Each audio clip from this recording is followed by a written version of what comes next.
Good evening, Bahamas. Coming up tonight on our news. The water and sewage file now before the Attorney General, and the Works Minister says someone will be held responsible. A woman believed to be the Obeah woman and a Defense Force officer face charges in the magistrate's court. Stay tuned, we have the details. The immigration minister explains what's behind those fee increases at immigration. RBC management responds to that viral social media voice note. Prime Minister Minnis on the second leg of an international trip find out what he told regional leaders what he thought about tax information requests coming from larger countries.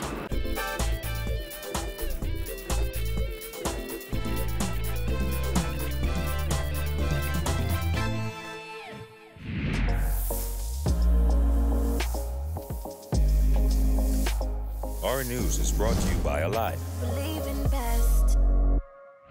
Welcome to our news and thanks for joining us. I'm Christina Dragovich. Topping news tonight, someone is going to have to answer to the law regarding the forensic investigation into the Water and Sewage Corporation.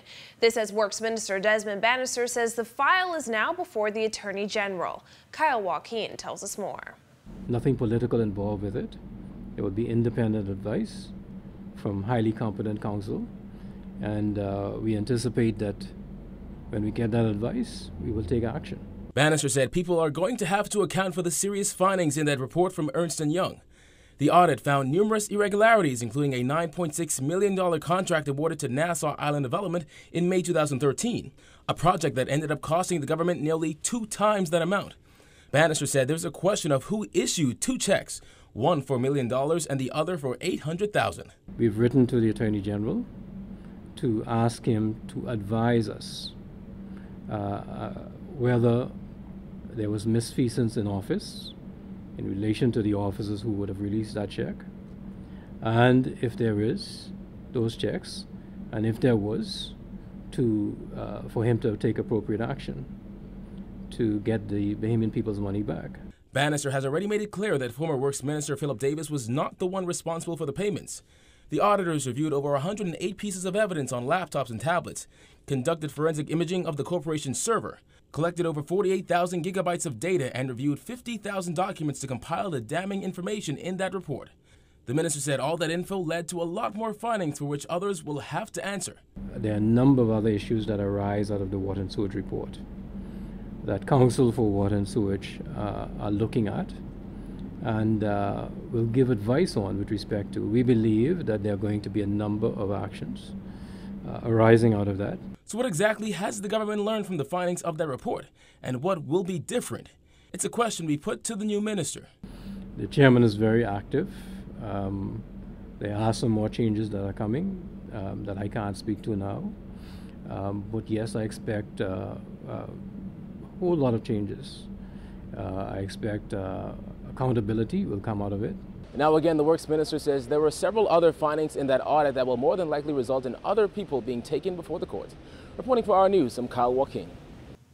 Well, a woman believed to have trespassed on a family's porch late last week was brought to the magistrate's court today. Our Giorgio Bain was in court and filed this report.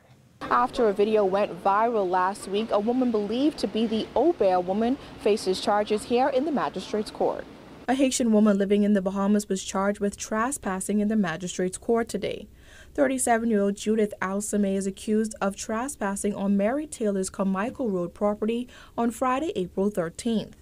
Alsame was arrested on Friday morning after she was reportedly found standing on the front porch of a home on Carmichael Road around 3 a.m. A family member inside the home recorded the incident and posted it on Facebook.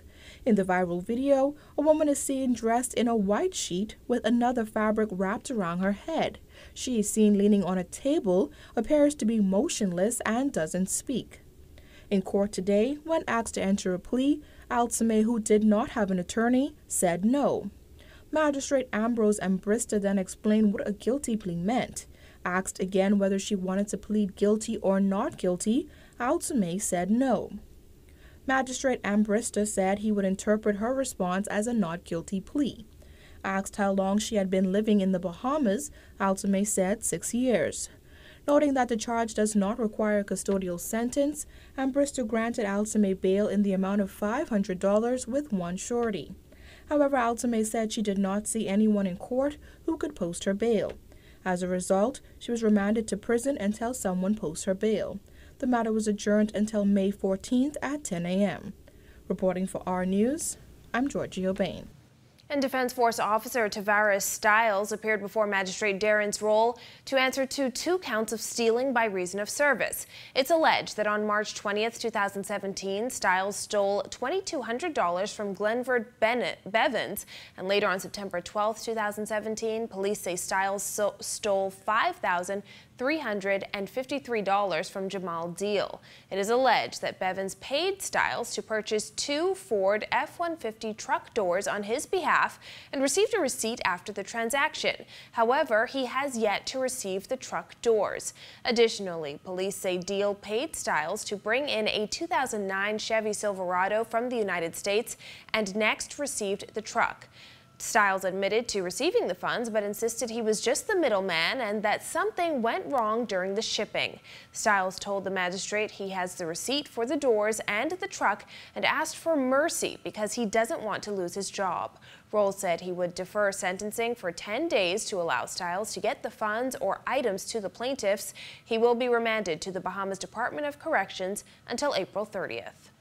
Well, weeks after announcing that the Minnis administration would be doubling the price of some work permit fees, Immigration Minister Simonette is defending the move. Simonette says despite what some critics have said, the hike in fees is absolutely necessary. Jasmine Brown has that. Simonette says while the fee increases may be a hard pill to swallow for some, the truth is they are absolutely necessary. Simonette says while some may see the hike in fees as unaffordable, the government must offset the ever-increasing costs incurred by the Department of Immigration. We spent something like $1.6 million so far this year deporting non-nationals. At some point, someone's got to pay for this.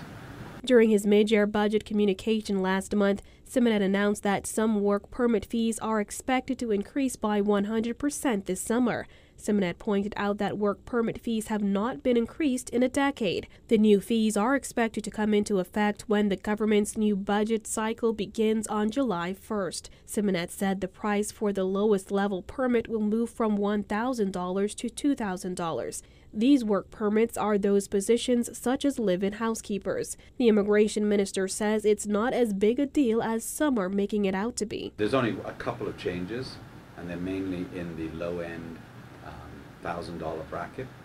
Very few, and then some are $25 to $50. 2 days after announcing the fee hike, the Organization for Responsible Governance called for the government to provide more information about the fee increases by engaging in public consultation on the issue. We're in the process of doing that. The immigration minister says while many may focus on the fee hike, the truth is the entire permit system is in desperate need of an overhaul. Simonette added that the Immigration Department is seeking to help clear the backlog of work permits by creating an online portal where applicants can log their status and receive help with the process. Reporting for R News, I'm Jasmine Brown. In other news, the Royal Bank of Canada is slamming baseless rumors spread on social media over the weekend about the bank's future in the Bahamas. This came as a relief to customers, some of whom say they rushed to RBC this morning to make inquiries. Jillian Gray has that. A viral voice note over the weekend claimed that both RBC and Scotiabank could be pulling out of the Bahamas soon. RBC Managing Director for the Bahamas, Nathaniel Banaby, slammed the viral voice note as baseless rumors, asserting in a statement, at best they are misinformed and at worst they are intent on causing distress and concern to RBC clients. He added, RBC has no plans to exit the Bahamas. We are committed to our clients and the communities we serve here, just as we have been for over 100 years.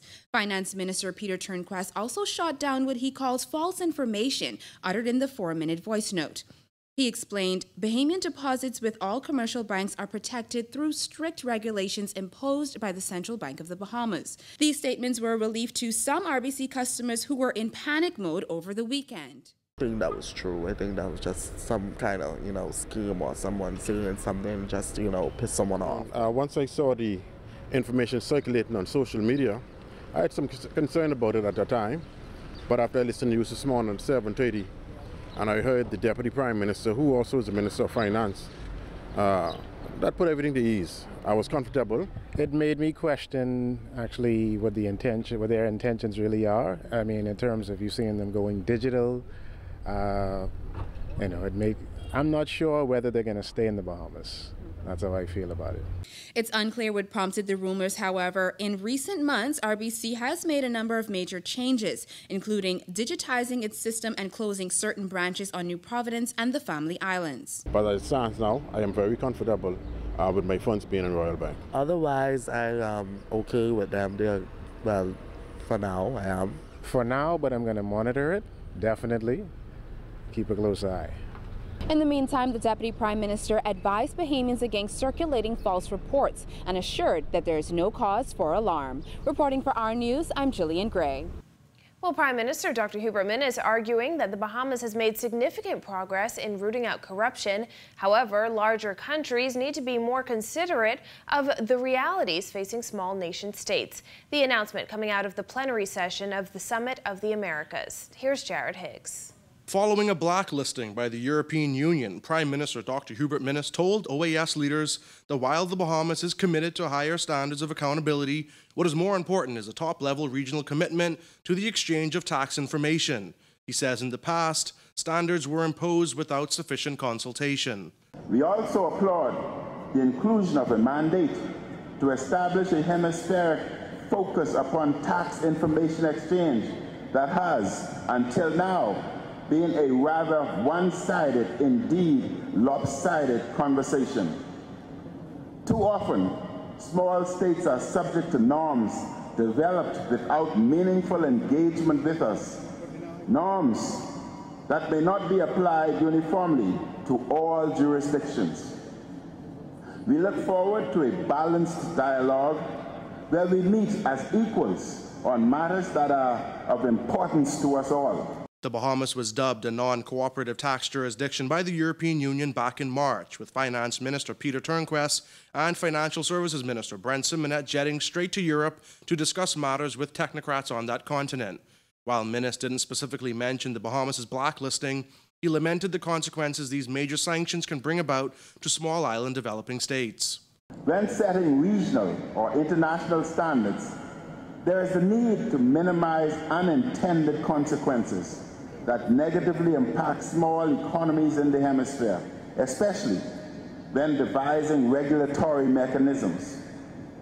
For many developing countries, including small island states in the Caribbean, for instance, the unintended consequence of loss of correspondent banking relationships requires a collaborative solution, as stated by the IMF Managing Director Christine Lagarde in 2016. Minnis also addressed local efforts to stamp out corruption with his regional counterparts, while also noting that an initiative started in the Bahamas last year will have a great impact on the region. Minnis and his delegation are currently in London attending the Commonwealth Heads of Government meeting. Reporting for Our News, I'm Jared Higgs. Still to come on Our News, a look at the country's challenges on the road to WTO accession. Plus, works in eastern New Providence faced a few roadblocks. That and more when Our News returns.